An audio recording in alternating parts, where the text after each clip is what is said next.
You want me to hold it? All right, we're here with Spencer Remick on his big day, 5K.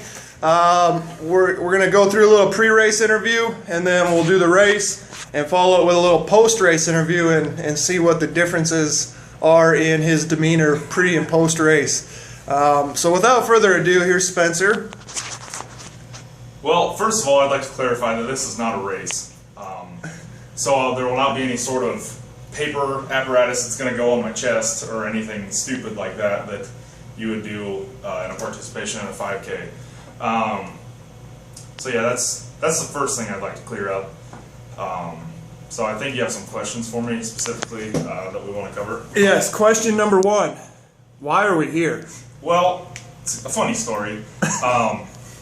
I'm kind of known as a person who has a big mouth and tends to say things that, yeah, exactly. Tends to say things that he probably shouldn't. And you can tell I'm hydrating with this yes. TYR endurance Tier. Tier.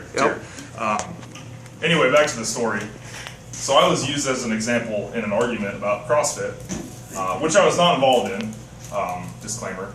And I was. You were involved, but just didn't. I didn't advocate either side. Yes. So essentially, what happened was John Haugen, who you saw previously, That's me. yeah, that's him, said that I would be the type of person as a quote-unquote strength athlete that would not be, in his words, would not give a shit about what his 5K time is, end quote.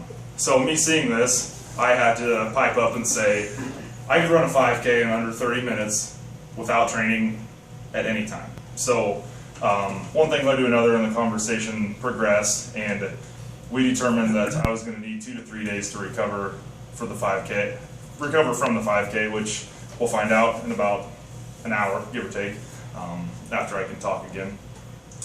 But so we scheduled it for the 4th of July because it'll give me a couple days to recover and hopefully be able to walk again. So All right. that's why we're here now. So question number two then is, how have you prepared for this? Well, leading up to it, so say like last night through this morning. 24 hours. Well, Yeah. I worked all night, so I got to work at about 9 o'clock p.m. Ate a Jimmy John's gargantuan with 2 chocolate chip cookies because I needed the carb load,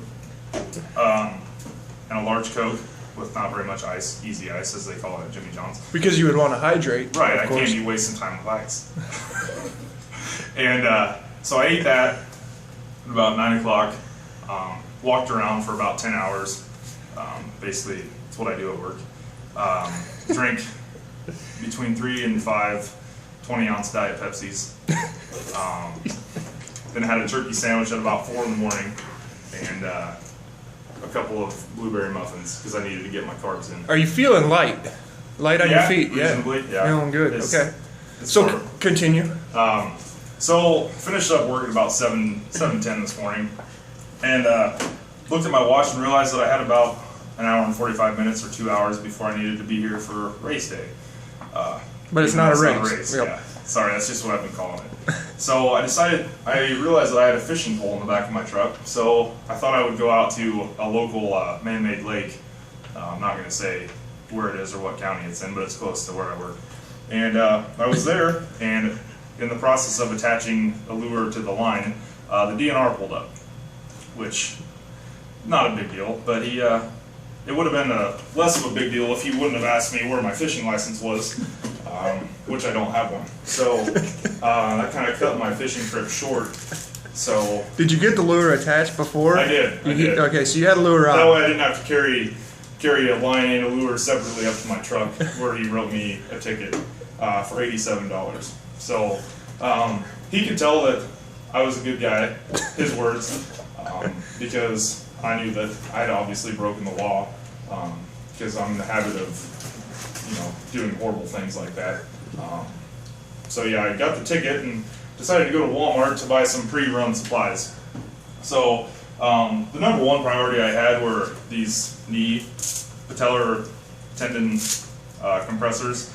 I've been having some issues with patellar tendonitis lately, mostly because I have a high body mass, which is kind of the premise of this race, or this run. God damn it. So I bought these, and I also got some Icy Hot Balm because it's extra strength. So I'm pretty sure all the joints in my lower body are going to need this. Yep. And so yeah, and I also bought a camouflage compression shirt because this is the 4th of July and this is America, and we have the right to wear camouflage as a fashion statement. So I'm gonna celebrate that. Good. All right. And now Well, we're here. So well, let's walk over to the scale. all right, no shoes. We'll weigh in, no shoes, and see what his body weight is, and see if we can't come up with a feasible. Not bad, 296.8. Yep.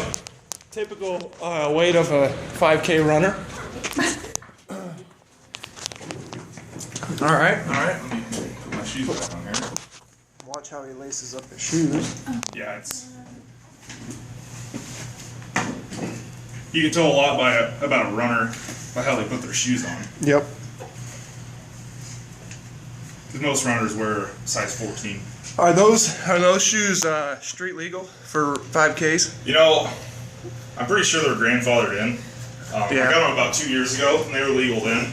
And the agreement that I signed was that they would be okay indefinitely. So I haven't heard anything negative about them. So I'm trusting that I won't get any negative feedback after the run. All right. Well, so now that you've weighed in, you're 296.8 pounds. Yep. Let's just call it 300. Yep, Call it what fair it enough. is. So he's a 300-pound guy about to run a 5K. What are your expectations? Well, I'm going to finish because I did some research last night and I was trying to find the world record for a 300-ish pound person running a 5K. And the only thing I could find were people on forums that were documenting their first 5K. Most of them are women. Women 300 pounds. Yes. Okay. Yeah, I'm getting there. And most of them finished in between 33 and 40 minutes. So I'm not one to be arrogant or cocky, but I'm pretty sure if a 300-pound woman can finish a 5K in 33 to 40 minutes, I should be able to finish in under 30, which is the over-under that we're going at. But I do have some concerns. One is not the weather; it's really nice outside. But the biggest thing I'm worried about is shitting my pants. Because I haven't ran an extended distance in Ever. almost 4 years. So I don't know how my bowels are going to react to what's going to happen. So I'd say that's my number one concern. After that would be, what are you looking at here? None. My other concern is that my timers are going to sabotage my time. So that's why I have this watch on, so I can keep track of my laps and time. Yeah, because I feel like there's a lot of people out there that want me to fail. And that's kind of a weird feeling for me because I get a lot of support from my friends in my endeavors as a strength athlete. But I feel like when it comes to something like this, there's a lot of shit talking that goes on and a lot of negative connotations that go along with it. So I think that, yeah, either shitting myself or sabotage are my number 1 and 2 concerns. Other than that, I'm not really worried about dying. Okay. Because if it's my time, it's my time. It's in God's hands. And that's about it.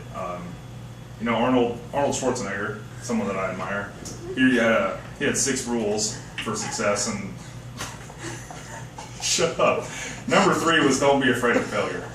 So, And who's to say what failure is here? Right. I mean, if You he know- completes it, is he technically failing? He's bettering himself as a human being. not really though. No. This is gonna set back my training at least 2 weeks. Even though I might be physically recovered, the toll it's gonna take on my nervous system and potentially digestive system, it's gonna be. I don't even want to think about it. So Okay. I'm probably not gonna.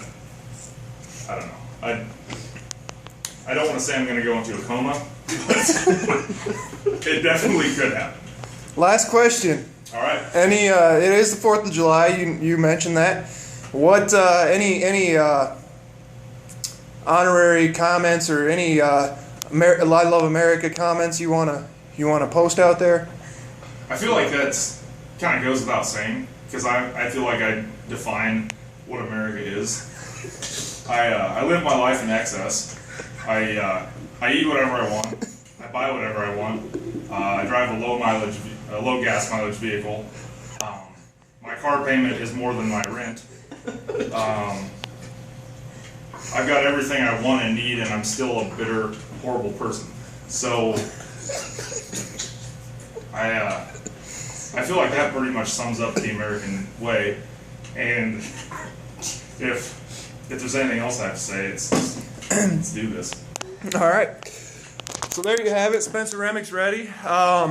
What we will be doing is we're gonna try and Ustream this on Iowa Testosterone. If we have a Wi-Fi connection out there, we will be doing that. If not, we'll video it, post it on Facebook as a movie, and then stay tuned because we'll post in about 2 hours. We'll post his post-run comments, and you guys can have a laugh at that.